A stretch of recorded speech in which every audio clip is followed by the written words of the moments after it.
Good morning. Well, good afternoon here. My name is Ray with Team S.T.E.A.M. Today I'm here at Flash Industrial Painting, and I'm not working on this truck. This truck's only here because it dropped off a trailer that I will be working on later today. Today we spent the first part of our day shoveling, I don't know, 6 or more tons, probably more, closer to 8 tons of compost onto my car hauling trailer and my pickup. And we've got that home now, so that's a good start to our compost needs this year. And I'm getting ready to spend part of my afternoon, or probably the rest of my afternoon, sandblasting a big trailer that we've got out back. So eventually what you'll see is these 3 beds lined up. And right here, where we already have 2, we're going to put another right behind it right here. So there's going to be 3 there. 3 right there, like I mentioned, as there already is, but these are going to be longer and in line perfectly with that one. And there's a TARDIS for you Doctor Who fans. I had my son-in-law built this. The design, everything about it is mine, but the craftsmanship is his. Kittrick Norden built this for me. And when you open it, what it is actually is just, that's where my internet comes in. And this is the electricity base for a house that used to sit right here. It sat right here and stretched all the way down to about where that gate is. Just before that gate, on this side of those trees anyway. It was a trailer house. And we set it over here just so we could decide where on the property we were going to have our permanent house. We just wanted it tucked clear off in the trees because there was way more trees here. We tucked clear off in the trees so it wasn't in the way, and we could decide while we're building the shop where exactly we wanted our other house, our permanent location to be. That's why we did that. And then, so in order to do that, we had to set up shop here because this place never had electricity, never had anything other than a turnoff off the highway. That's it. And it was just covered in industrial garbage and jack pines and waste. But anyway, so we had electricity installed on the property, and then I had it, I'm the one that actually ran the backhoe and helped the electrician run it over to this post. And this was the basis. This is the internet that ran into our house, our phone line at the time. And this was our, no, we didn't have the house plugged into this, but you can see it goes into the ground, and that was the main breaker box for the house. Now let's go see what's going on in the greenhouse here. Ooh, it is warm in here. Plants are coming up. Look at all the starting from seed, of course, and then she's got them. They both, my daughter and my wife, have them transplanted to bigger pots. This is a washer catch pan for like a clothes washer, and we have a couple of them. I need to find the other one. They work really good for this though. That way you can just fill them up with water. Keeps your spillage to a minimum, keeps your plants more reliably watered. And here's some guys that aren't too far from needing transplanted. And as I mentioned the other day, we got the 2 in here now, the 2 panels in here now. So there's a lot more light and heat available. You see, we're doing pretty well. Probably 88 degrees or something in here this morning. And it's 28 outside right now. And see up under here, we've got UV lights that line the entire thing. And that trailer house that I just told you about a minute ago with the TARDIS, we tore that trailer house down board by board because it wasn't any good anymore. It was just old, worn out. It was cheap when it was built. We just tore it down, and we tore all the studs out of the walls and ran them through a table saw, and that's what these slats are. They're just 1980s trailer house walls. But I waterproofed them with a waterproofer. I don't remember what it was, what brand it was or what it was, but it works pretty well. The water still, after years, beads up on these. So waterproof the whole thing.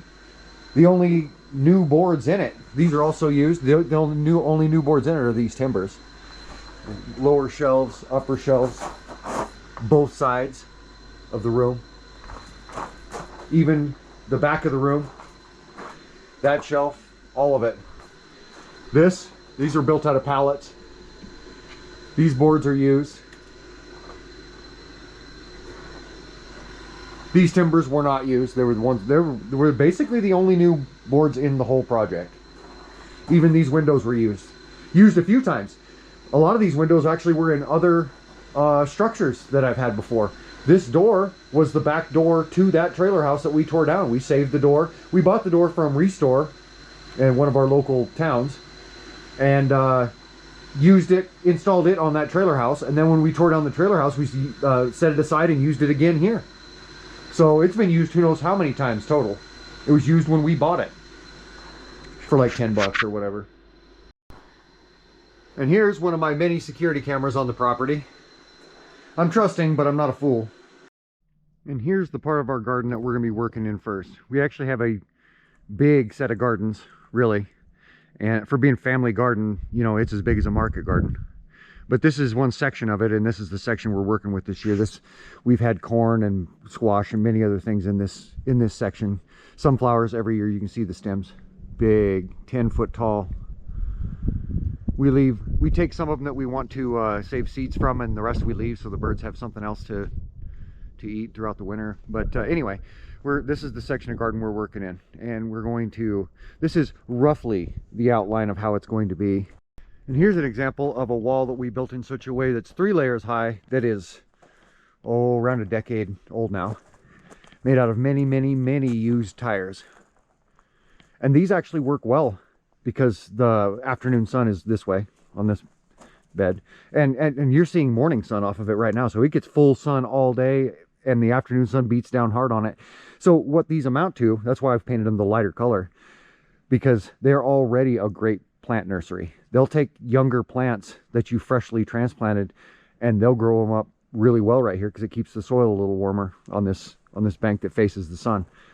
But there is a lot of tires in this, as you can see, and that's what we're going to do down at the other end, except for it's only going to be 2 layers high, and it's going to have a flat top on it. Here's what one of these beds looks like once it's been taken apart. They're just Peterbilt fenders, and then once you put one together, they're Peterbilt fenders with just regular landscaping timbers, and then a row of screws that holds it all together, so you can take them apart and move them easily. And that's what is happening here. We moved this one from right there, that's just a dirt mound shaped like it, to right here. That way we can run additional trellising up over if we so desire. And here we've taken apart 2 smaller ones. They're half the length of the big ones, and built a big one in its place, possibly a 3rd one here, and then we're going to start moving all this dirt around to fill in the beds once more. We relocated one of the beds, and this is what they look like. This is how we start them. This is a hugelkultur style bed, and I'm sure people out there would argue with me on that and get technical, but it mostly is. It's heavy wood at the bottom with a bunch of big twigs, and then smaller twigs, and then some sort of cover like pine needles or something like that. And then we do a couple different dirts. We've got a clay dirt. We've got a pile of clay dirt on the property that we'll put a little layer of to hold the water a little better, and then we'll top it off with good old compost. So here's 3 of these Peterbilt fenders, pulled off a 379 Peterbilt. This was pulled off a 359, but they're the same fender. This one's more mangled than I like to mess with, so we're going to cut this one in half and use just this half. We're going to cut these 2 in half, same way. And these halves are going to serve as slim garden bed ends. And so here's the remainder of the pile of half fenders that were full fenders that we cut in half. And here's the remainder of the small beds that we took apart. And here's some of the full-sized 8-foot timbers that we've got, and I'll have to get some more. But you put them together with those fender halves, and this is what you have. This is the back side of the fence, so the weight of the dirt will never push against the fence. It'll never be a burden to the fence. The beds will always be portable, I guess you could say, as long as they're empty. We can move this one anywhere we want right now, and it would move as a complete bed. We actually built it down there and then moved it up here. And over here, tucked up against this fence on the other side of the property, are the logs I'm talking about. They've been here for, I don't know, 8-10 years or something, and they are already starting to rot. They're already half the weight that they were, maybe less. And here we just got done unloading those logs that I pointed out, and they line the fence. That way we can bring this mound of dirt down just a little bit, drag it out this way, build this up the rest of the way where this is one big level deal. And that's why those logs are in there, because we're gonna have 2 rows of tires. These logs will be behind the second row, and there'll be dirt all around them and over them, and it'll help just fill in the space, because these logs are more than 3/4 rotted, to the point where they'll break when you pick them up in a lot of cases. And I had the boys come through this morning and build 2 more beds. We would have built 3 more, maybe 4, but we didn't have enough timbers, and it's a Sunday. So, and even if it wasn't, they might not have these yet at my local place, but I'll look into it. But that's why we used up the materials that we have on hand, and now we've got 3 of these beds. Now here we've shoveled all the dirt into the bottom row of tires all the way and packed it all up under the edges. And now we're going to be starting on the second row. Now here's the load of compost we got yesterday. You can tell by the way it's got my car trailer squatted down, how close it is to the ground here. And this is a heavy duty 3/4 ton truck. So you can tell by how much it's squatted down that this is quite a bit of weight. There's little Wheezy, named Louise after a Bob's Burgers character that we love. And she is just as wild. You give her much loving, she will launch off of the trailer and land on your shoulder. Reliably.